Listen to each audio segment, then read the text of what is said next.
The gas station sat on the outskirts of town, its fluorescent lights buzzing and flickering, casting jagged shadows across the cracked pavement.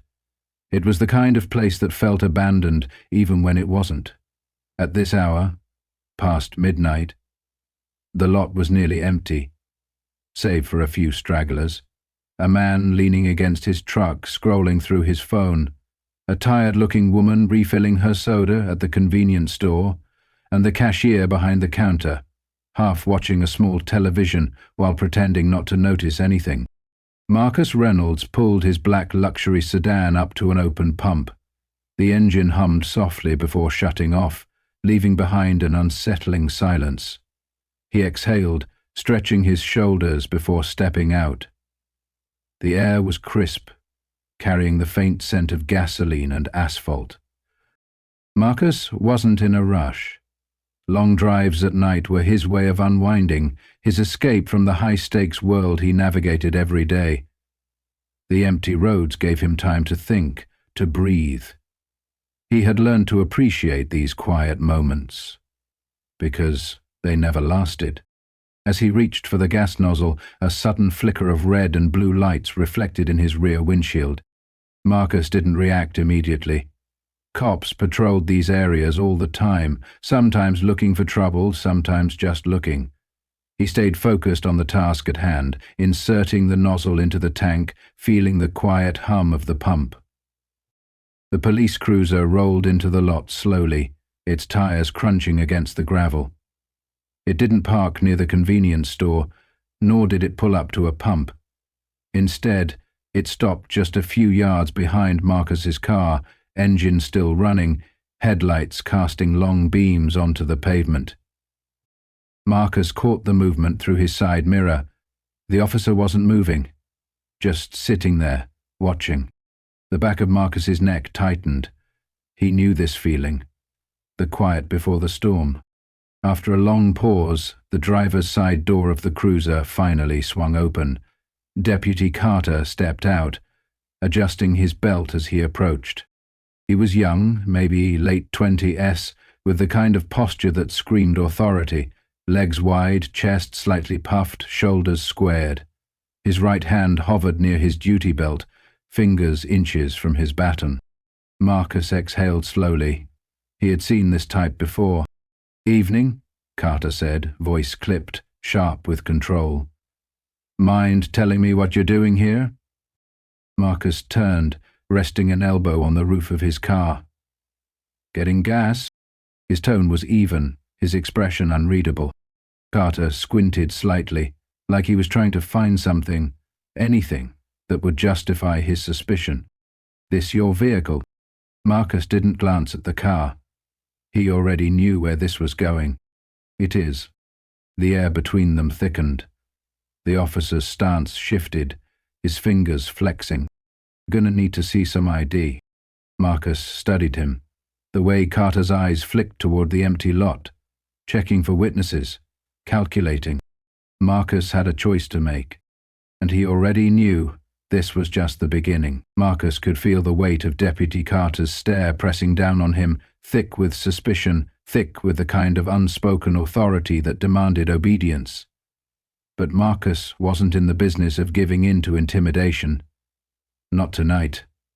Not ever. He held Carter's gaze, his expression unreadable. "Is there a reason for this request?" His voice was calm, measured. Not aggressive, not defensive, just controlled. Carter's fingers flexed over his baton. "You're acting suspicious." Marcus raised an eyebrow. "Suspicious, how?" Carter shifted his stance, looking Marcus up and down like he was sizing him up. "It's past midnight. You're out here dressed like that." He gestured at Marcus's tailored suit, the polished shoes. "Doesn't fit the area." Marcus let out a quiet breath, the kind that carried years of experience in situations just like this. "So what exactly would fit the area?" Carter didn't answer. Instead, he stepped closer, a deliberate move meant to exert pressure. "Let's not make this difficult." Marcus didn't move. He wasn't about to be bullied into compliance. "Hand over your ID." A pause. A slow, heavy moment. Marcus could see it now. The officer's impatience growing, his need for control tightening. Am I being detained? The words landed like a hammer. Carter's jaw twitched, his grip on the baton tightening before he forced himself to relax. He wasn't used to being challenged like this, not by someone who knew their rights, who wasn't immediately folding under pressure. "Sir." Carter's voice dipped lower, a quiet warning. "I'm not going to ask you again." Marcus remained still. The gas pump clicked off, signaling his tank was full, but neither man moved. Across the lot, a man adjusting his side mirror froze, his movements suddenly mechanical as he pretended not to watch. Near the store entrance, a woman holding a soda cup hovered just inside, her grip on the plastic tightening. The old cashier behind the counter stole glances between them, his fingers twitching near the register. Nobody spoke. Nobody intervened, because they all knew how these situations could end. Carter exhaled sharply, his frustration slipping into his posture. He was waiting for something. A flinch, a misstep, any excuse to escalate. When Marcus didn't give him one, Carter's expression shifted. He took another step forward, now close enough for Marcus to see the way his pupils flared, the way his breath hitched just slightly. "Step away from the vehicle." It wasn't a request. Marcus's muscles tensed, but his face remained unreadable. He knew the game. He had seen it play out before.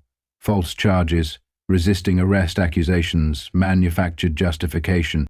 And yet, he still asked, voice steady. For what? Carter's lips curled into something between a smirk and a sneer. Loitering, acting suspicious. Marcus didn't blink. He could fight this. He could push back. But he also knew how quickly this could spiral. He exhaled through his nose, choosing his next words carefully, because this was no longer just a conversation. This was a test. And he knew exactly what Carter wanted. A slow, heavy silence filled the air. Marcus could see it in Deputy Carter's stance, feet planted wider, chin slightly raised like he was waiting for an excuse. A twitch, a flinch, a hesitation. Anything he could twist into justification. Marcus wasn't about to give him one. The gas station around them felt frozen. The woman by the convenience store entrance took a cautious step back, her fingers tightening around her phone. The man in the car across the lot, who had been pretending not to watch, was now watching. Even the old cashier behind the counter had shifted his weight, eyes darting between Marcus and the deputy. Everyone saw what was happening, but nobody stepped in, because they all knew how these moments could end. Carter's fingers flexed around the baton at his hip. He took another step closer. "Step away from the vehicle," he repeated, voice harder this time. Marcus could feel his pulse in his ears, not from fear, but from calculation. He had seen this exact moment play out too many times before.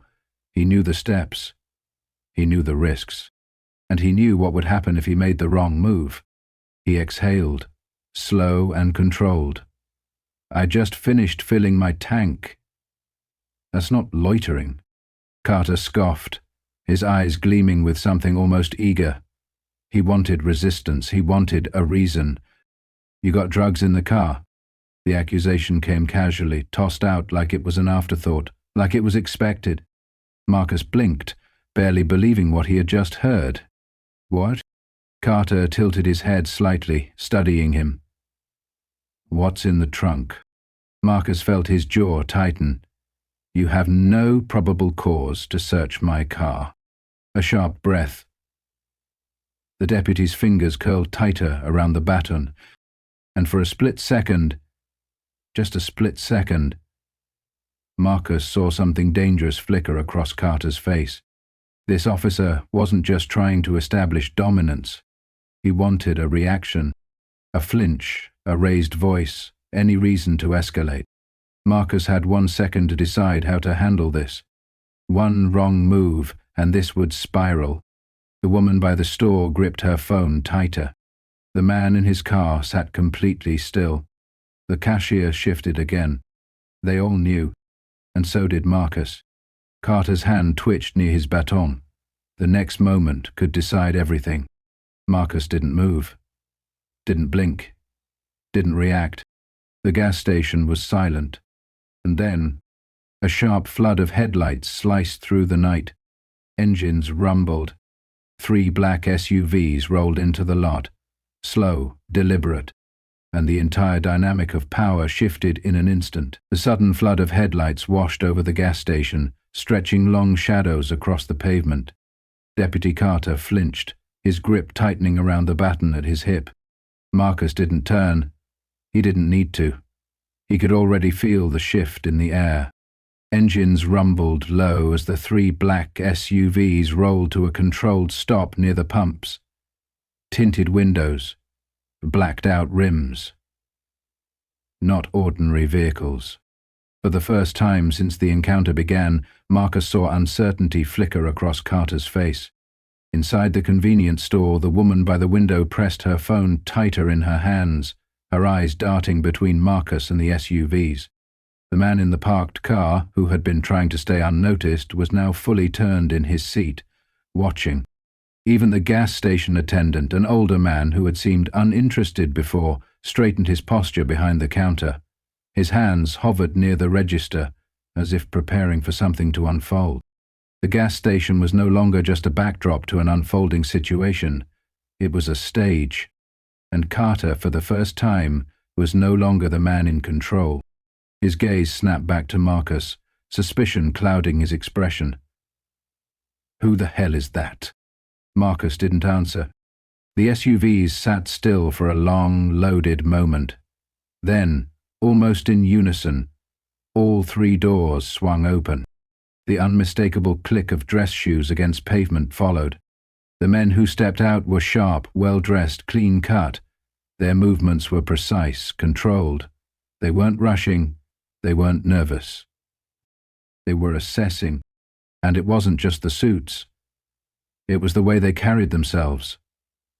Straight backs, unwavering focus, earpieces tucked discreetly behind their ears. Carter's entire posture shifted. The confidence he had wielded moments ago was slipping. He wasn't stupid. He recognized the stance, the controlled movements. The type of people who didn't walk into a situation. They entered it with purpose.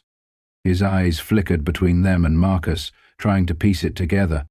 And then one of the men, a tall figure with salt and pepper hair and a no-nonsense expression, stepped forward. He didn't even glance at Carter. Instead, his focus was entirely on Marcus. "Sir," the man said, voice cool, professional. "Are you all right?" It was subtle, the shift, but it was undeniable. The authority that had once rested so heavily on Carter's shoulders had just been taken from him. Deputy Carter swallowed hard. His fingers twitched near his baton, but he didn't lift it. Not now. Not with 3 men in tailored suits standing between him and Marcus. The lead agent, the one with salt and pepper hair and a no-nonsense expression, waited for an answer. "Sir, are you all right?" The way he spoke, the way he didn't acknowledge Carter, sent a message that was loud and clear. Marcus, still calm, nodded once. "I'm fine." Carter forced himself to clear his throat. "Someone gonna tell me what's going on here?" His voice had lost its earlier bite. The agent who had spoken first finally turned to him, giving him a slow, assessing look. "And you are?" The question wasn't hostile. It was worse. It was indifferent. Carter blinked, thrown off balance. "Deputy Carter, Sheriff's Department." The agent nodded once, like he was checking off a mental box. "Deputy Carter, do you have a reason for detaining Mr. Reynolds?" Carter's mouth opened, then closed. He had plenty of answers before. Now, none of them felt right. He shifted uncomfortably. He was acting suspicious. The agent tilted his head slightly, unimpressed. "How so?" Carter hesitated. Under this man's gaze, everything he had said earlier sounded weak. I asked for his ID. He refused. The agent's expression didn't change. Is that a crime? Silence. One of the other agents pulled out a phone, tapping the screen. Carter caught the movement and instinctively took a step back. What is this? The first agent sighed, looking almost bored. Secret Service. 2 words. That's all it took. Carter's entire face shifted. Recognition, then alarm. His eyes darted to Marcus, really looking at him for the first time. The expensive suit, the calm confidence, the fact that these men with power, weren't just here with him, they were here for him. Carter's stomach twisted. One of the agents pulled a badge from his pocket, holding it up just long enough for Carter to see. Mr. Reynolds is a senior government official. The agent's voice was clipped, professional. You just detained him without cause. Carter's Adam's apple bobbed. He could feel sweat beading at the base of his neck. I wasn't detaining him, I was just… The agent raised a brow. Just what? Carter had no answer. The gas station was completely still. No one was pretending not to watch anymore. And for the first time, Carter realized he was the one under scrutiny. Carter's breathing had changed. Less controlled now, a little shallow. He wasn't in charge anymore. And he could feel it. One of the agents took a slow step forward, hands relaxed at his sides, but his presence radiated authority. The kind that didn't need raised voices or threats. The kind that made things happen. Carter squared his shoulders, trying to regain footing. Someone gonna tell me why the Secret Service is here. The lead agent, his gaze still steady, still unreadable, finally spoke. We're here because Mr. Reynolds is a senior federal official, and you, Deputy Carter, just stopped him without cause. The words landed heavy. Carter swallowed hard. One of the other agents tapped something on his phone. We have this entire interaction recorded, he said flatly. Dashcams, witnesses, store cameras. Carter's pulse pounded in his ears. His gaze flickered toward the gas station. The woman was still by the window, still holding her phone. The man in the car hadn't moved. Even the cashier, who had tried to stay neutral, was watching intently now. They had seen everything. And Carter knew how this would play out if it went public. Suspension, investigations, maybe worse. His fingers twitched at his sides. His badge, once a symbol of authority, now felt like a weight around his neck. The lead agent took another step forward. Mr. Reynolds, he said, his voice calm, do you want to press charges? Carter stiffened. Those words hit harder than anything else that had been said tonight. Charge. His stomach twisted. His career, his entire reputation, balanced on the next words out of Marcus Reynolds' mouth. Carter's throat worked around an apology that refused to form. Marcus held his gaze, steady and unreadable. For a long moment, he just looked at him. At the man who had been so quick to flex his power. At the man who had demanded obedience without cause. At the man who had expected none of this to matter. Carter swallowed again, hard. Then finally, Marcus exhaled. No, a single word. And yet, it landed like a hammer. Carter didn't know whether to feel relieved or humiliated. Marcus shook his head just slightly. That's the problem, he said, his voice low but deliberate. It shouldn't matter who I am. Carter had no response, because Marcus was right. The realization sat heavy in Carter's chest. For the first time, he truly saw himself. And he didn't like what he saw. The gas station was silent except for the distant hum of passing traffic. Nobody spoke. Nobody moved. They were all waiting to see what would happen next. Marcus exhaled slowly, his gaze still locked on Carter. He had nothing left to say. He had made his point, and Carter knew it. One of the agents checked his watch before turning to Marcus. "Sir, we're ready when you are." Marcus gave a slight nod. "We're done here." The agents didn't argue. They moved with him. Smooth, efficient, like this was just another routine procedure. Carter, however, stood frozen, watching as Marcus stepped toward his car, completely unbothered. No sirens, no cuffs. Just a man leaving a gas station, and an officer left standing in the weight of his own failure. Marcus opened the driver's side door and slid inside. One by one, the SUVs pulled away, gliding back onto the road with an eerie smoothness. And just like that, it was over. But for Carter, it wasn't.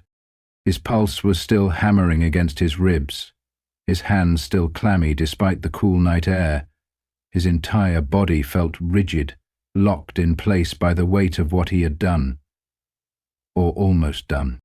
The gas station, once a stage for his authority, was now a mirror reflecting his choices. The woman by the window turned away, finally stepping back inside. The man in the car shook his head slightly before driving off. The cashier behind the counter lingered for a few more seconds before disappearing into the aisles. No words were exchanged. No one needed to say anything, because they all knew. Carter had been exposed, not by force, not by violence, but by something far worse. Accountability. He had pushed, expecting submission. He had threatened, expecting obedience, and for once, power had been out of his hands. Would he have gone through with it if those SUVs hadn't arrived? Would he have slammed Marcus against the hood of his own car? Would he have forced him into cuffs? Justified it with some nonsense about resisting? The thought made his stomach twist, because he didn't know. Maybe not. But he had wanted to, and that truth was the hardest pill to swallow. A sharp gust of wind rattled the loose sign above the gas pumps, snapping him from his daze. He took a step back, glancing around as if waking up from a dream. But it wasn't a dream. It was a reckoning, one he wouldn't forget. He turned toward his cruiser, reaching for the door handle, but something stopped him. His reflection in the window. For the first time in a long time, he didn't like what he saw. This wasn't just a story about a routine traffic stop. It was about power, accountability, and the reality of systemic bias. What happened to Marcus Reynolds happens every day to people who don't have black SUVs pulling up to back them. Think about that. What happens when there are no cameras? When there are no witnesses? When the person being targeted isn't a government official but just another citizen who happens to look like Marcus? Too many people don't get the chance to walk away like he did. Too many don't have the privilege of proving their humanity after being treated like a threat. And that's the real problem. This story wasn't about revenge. It wasn't about humiliating a bad cop. It was about forcing someone to confront their own reflection. Because once you see yourself for what you really are, you can't unsee it. So, here's the question. What would you have done if you were Marcus? Or worse, if you were Carter, would you have spoken up? Would you have watched in silence? Let's talk about it in the comments. If this story made you think, share it. If you believe in accountability, subscribe. If you want more real thought-provoking content, turn on notifications because we're just getting started. The next time something like this happens, the real question is, who will be watching?